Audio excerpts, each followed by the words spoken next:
aking mga bagong gawa. Ito po ay sa senior high.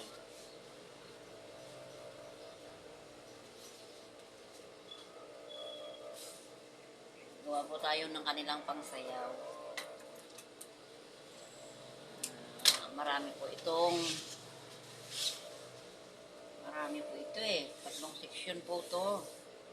Inuuna ko lang po itong kay Mang Batas kasi siya po ang naunang magpasuka. 27 and 1/2. Nagawin po natin 14 ito. So, ipang belt.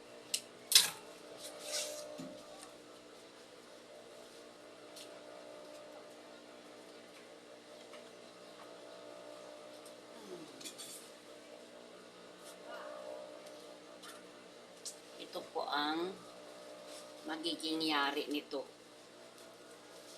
Ito po ang yari nitong aking ginagawa. Black po yung pang ibabaw. Buo po yan hanggang ibaba, black. Tapos, ito pong red ay nakapatong lang. Tatali po ito sa likod. Tatali lang po ito sa likod kapag isinuot. Yan po. Kaya ngayon po ay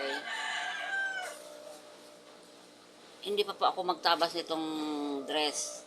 Ang ginagawa ko po ngayon itong pula kasi naggawa po ako ng sample kahapon.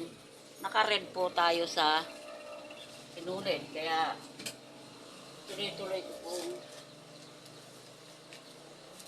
tuloy-tuloy ko po yung paggawa ng red para hindi po magpalit agad-agad ng sinulid.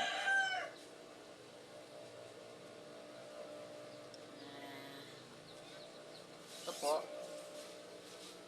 Pinuntahan ko yung aking anak para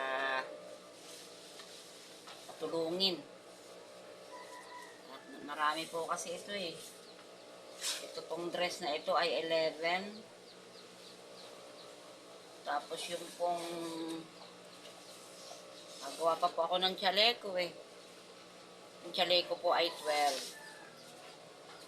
Kailangan ko po agad ito matapos kasi meron pong susunod na isang 22 pieces po na dress uli at saka 22 pieces po na barong. Pag nagtabas po ako uli nung ibang dress, ipapakita ko rin po uli sa inyo. At saka po sa pagtatabas ng polo barong na gagamitin po sa sayaw. Ito lang po at ito, kakabit ko na po ito. Isi-sharing po kasi ito eh. I-share po ito dito.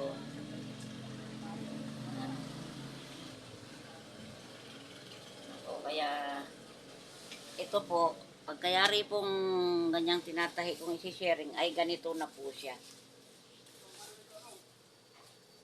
Ganito po siya. At itutupi lang po itong kanyang pinaka. Yan. Tutupi po siya ng ganyan eh. Tapos tatain diretso na po siya para maging tali. Ito po yun yung aking inumpisang, itong aking ginagawa. Mamaya po, papakita ko rin sa inyo yung tatabas noong dress. Salamat po at magandang umaga.